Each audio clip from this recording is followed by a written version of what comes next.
ഇനി പല പ്രേക്ഷകരും ചോദിക്കുന്നുണ്ട്, അരുൺ അടക്കമുള്ള പല പ്രേക്ഷകരും ചോദിക്കുന്നുണ്ട്, ഈ കളമശ്ശേരിയിൽ അവിടെ ട്രെയിൻ പാളം തെറ്റിയിരുന്നല്ലോ, ചരക്ക് തീവണ്ടിയാണ്, അതിൻ്റെ എഞ്ചിനാണ് പാളം തെറ്റിയത്. അവിടെ ഈ ട്രെയിൻ ഇപ്പോൾ തത്സമയ ദൃശ്യങ്ങളാണ് പ്രേക്ഷകർ കാണുന്നത്. കളമശ്ശേരിയിൽ നിന്നുള്ള ഒരു ട്രെയിൻ ഇപ്പോൾ കടന്നു പോകുന്നുണ്ട്.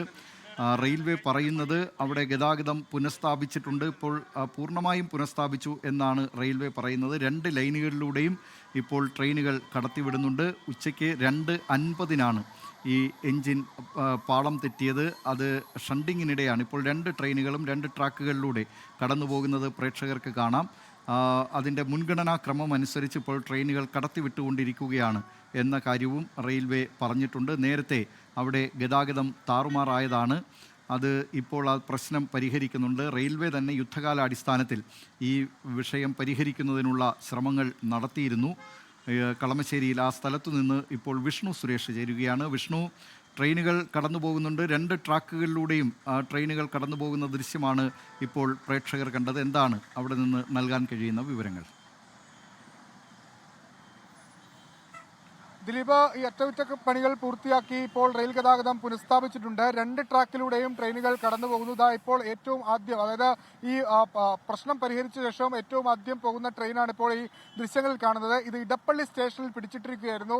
ഇഗ്മോർ ട്രെയിനാണ് എന്നാണ്, ഇൻഡോർ ട്രെയിനാണ് എന്നാണ് മനസ്സിലാക്കുന്നത്. ആ ട്രെയിൻ ഏറെ മണിക്കൂറുകളായി ഈ അറ്റകുറ്റപ്പണിയുടെ ഭാഗമായി അവിടെ പിടിച്ചിട്ടിരിക്കുകയായിരുന്നു. അതിപ്പോൾ ട്രാക്ക് ക്ലിയറായ പശ്ചാത്തലത്തിൽ ആ ട്രെയിൻ ഇപ്പോൾ വിട്ടിരിക്കുകയാണ്. ഇനിയിപ്പോൾ മറ്റിടങ്ങളിലൊക്കെ പിടിച്ചിട്ടിരിക്കുന്ന ട്രെയിനുകൾ പതിയെ ഈ ട്രാക്കിലൂടെ പോകും എന്നാണ് നമുക്ക് ലഭ്യമാകുന്ന വിവരം. 2:50 ഷണ്ടിങ്ങിനിടെ ഈ എഞ്ചിൻ ട്രാക്ക് തെറ്റി, അതായത് ട്രാക്ക് അവസാനിക്കുന്നിടത്തു നിന്നാണ് ട്രാക്ക് തെറ്റി ഇടിച്ച് തൊട്ടടുത്തുള്ള ഈ ഇലക്ട്രിക് പോസ്റ്റിലേക്ക് ഇടിച്ചു കയറിയത്. അതോടുകൂടി ഈ സിംഗിൾ ലൈൻ, അതായത് തൃശ്ശൂരിലേക്കുള്ള റെയിൽവേ ട്രാക്കിലെ ഈ റെയിൽ ഗതാഗതം പൂർണ്ണമായും നിർത്തിവെക്കുകയായിരുന്നു. പല ട്രെയിനുകളും വൈകി ഓടുകയായിരുന്നു.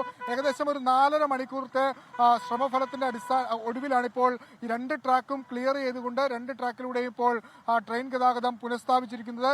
ചില ട്രെയിനുകളൊക്കെ 1 മണിക്കൂറും അരമണിക്കൂറും ഒക്കെ വൈകി ഓടുന്ന സാഹചര്യമുണ്ട്. അത് പരമാവധി ഓടിപ്പിടിക്കാൻ ഉള്ള ഒരു സാഹചര്യം ഒരുക്കുമെന്ന് റെയിൽവേ അറിയിച്ചിട്ടുമുണ്ട്. എന്തായാലും ഇപ്പോൾ 2 ട്രാക്കും ക്ലിയർ ചെയ്തിട്ടുണ്ട്. അതിൽ നേരത്തെ പ്രശ്നമുണ്ടായിരുന്ന ആ ട്രാക്കിലൂടെ ഇപ്പോൾ ട്രെയിൻ കടന്നുപോയ ദൃശ്യങ്ങളാണ് നമ്മൾ കണ്ടത്. ഇനി സുഗമമായി തന്നെ മറ്റു ട്രെയിനുകൾ, പിടിച്ചിട്ടിരിക്കുന്ന മറ്റു ട്രെയിനുകളും ഇതേ ട്രാക്കിലൂടെ പോകും.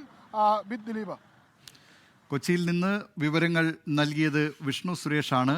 ലോകത്തെവിടെയായാലും ഏത് സമയത്തും 24 വാർത്തകളും ഓഗ്മെന്റഡ് റിയാലിറ്റി പാക്കേജുകളും എക്സ്പ്ലെയിനറുകളും വിശദമായി കാണാൻ ഞങ്ങളുടെ യൂട്യൂബ് ചാനൽ നിങ്ങൾക്ക് സബ്സ്ക്രൈബ് ചെയ്യാം.